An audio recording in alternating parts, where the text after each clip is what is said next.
Good evening, everyone. Thank you for joining us on the show. On Beyond the Headlines today, we examine youth empowerment under President Tinubu and Governor Namadi with Jigawa's Youth Commissioner. Before we turn to Anambra, where NNPP candidate Professor Jeffrey Onyejibo speaks on election violence debates and his vision for the state. Let's begin with the Honorable Commissioner for Information, Youth, Sports and Culture in Jigawa State, who is also Chairman, Progressive Commissioners of Youth Forum, PCYF. The Tinubu administration has made youth empowerment a flagship agenda, launching initiatives like Nail Fund, expanding technical skills training, and promising entrepreneurship support. But many young people still say the gap between promises and reality is wide. Honorable Ahmed, let's begin with what you make of the current situation. How much real benefits have these federal government programs brought to young people in Nigeria? And do you think it's making enough impact that resonates with majority of the people? Thank you so much, and thank you for having me. And I must start by saying that we should appreciate the large number of Nigerian population. Nigeria is a country that is estimated to have about 237 million Nigerians in the current estimate. And when you take of the 60% of the youth who constitute the major population in Nigeria, is expected to be approximately 130 Nigerians are between the age of 18 to 35. That to say is a very huge number. But considering the administration of Bola Ahmed Tinubu, I must commend the president by the effort the president has put in to see that youth are in the forefront of empowerment of the present administration. The president is a progressive president, and at the same time he is driven by the progressive ideology of our great party, APC. And from the inception of this administration, the president has made it categorically clear there is a Renew Hope agenda of Mr. President. And the Renew Hope agenda take account of the large number of Nigerian youth and try to see how they can create enabling environment for Nigerian youth to be able to grow and achieve whatever they want to achieve as an individual. Let me give you an example. One of the key important things for Nigerian youth to have is to have a functional education.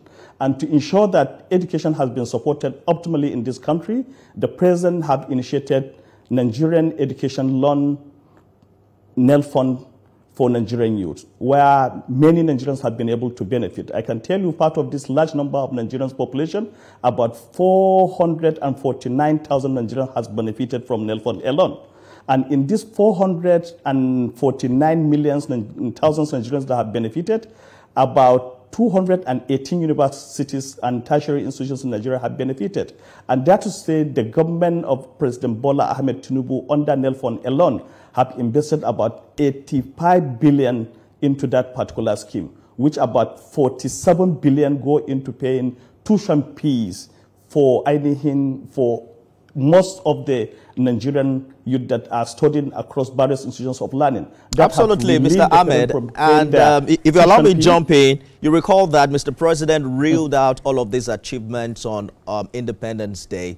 However, many young Nigerians still complain of pilot programs that end when politicians change. You saw how engaged young Nigerians got in the last general election, making their desire for a change loud and clear. Do you think your party is going to be able to swing this support come 2027, especially when you also begin to pay attention to many of the challenges that young Nigerians still face?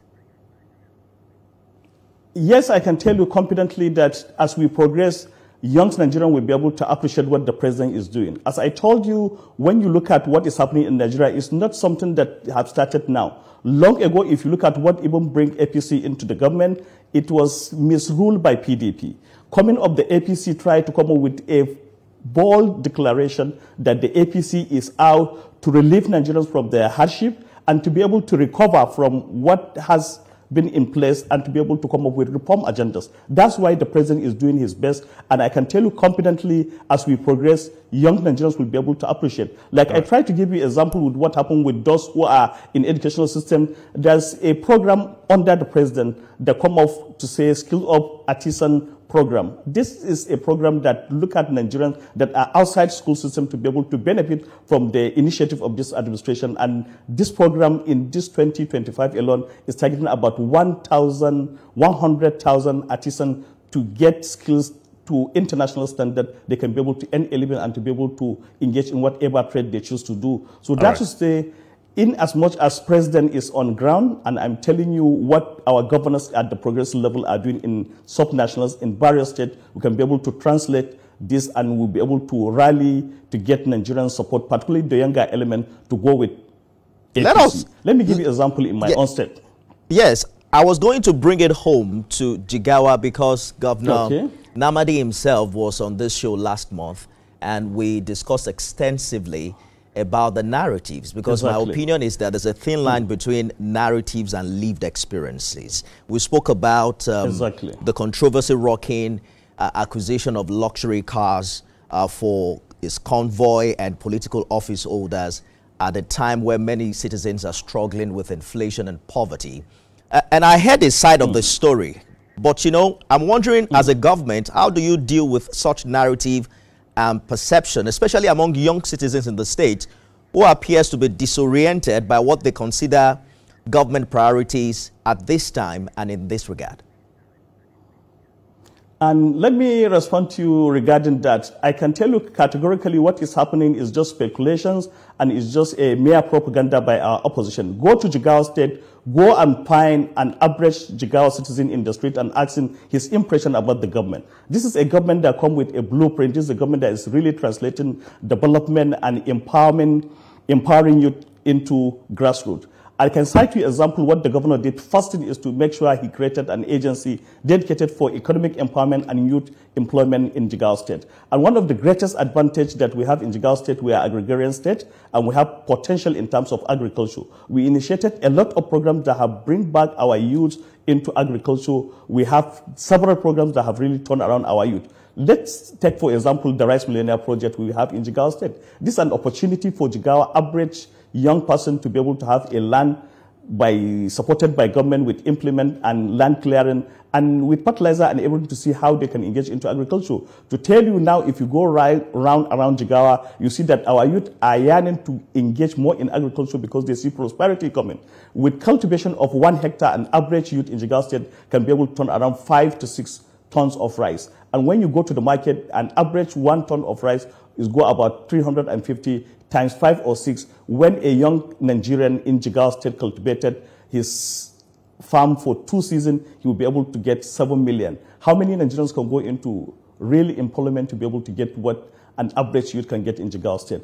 And apart from that, there are a lot of vocational and training centers that we are doing in Jigawa to be able to give real skills to our youth, and that is really translating. I can tell you confidently without any fear of contradiction, go to Jigawa, you see the stories. But anybody can jump in with distraction to bring whatever story he wants to paint to the wall, and it left for those who are on ground to be able to appreciate what government is doing. And I can tell you confidently, without fear of any contradiction, we're on the right direction, and God will be with us and will be able to emerge stronger. The youth of Jigawa State will be able to appreciate coming by next year to be able to justify what we are doing and to be able to go with us, not only for the governor, for the president, Ahmed Bola Tinubu, because the presidency and the state government are progressive government, and they believe in progressive agenda of our great party, APC, and will be able to consolidate in what we are doing, and youth of Nigeria can be able to testify and appreciate what government is doing. We have heard about the micro retail shops, digital trading, agricultural interventions, and what have you.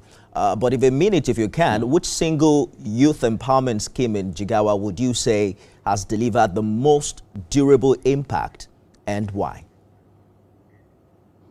Let me give you an example. Part of our empowerment program in Jigawa, we identify the need for us to be able to equip our young people to be able to go into water system in Jigawa State. Because when you look at the over-reliance on borehole water in Jigawa State, in most parts of the country, is quite large. So therefore, we were able to create a program where we identify each youth in each local government and to be empowered with 10 million naira to buy all the accessories that he can be able to supply anybody that wants to repair a particular borehole within their own community. So we directed local government to patronize those particular youth when it's come to repair of any borehole. Before you know it, that have turned around many youths, so that we have been able to train many to engage in repairing of boreholes, and we can be able to empower entrepreneurs.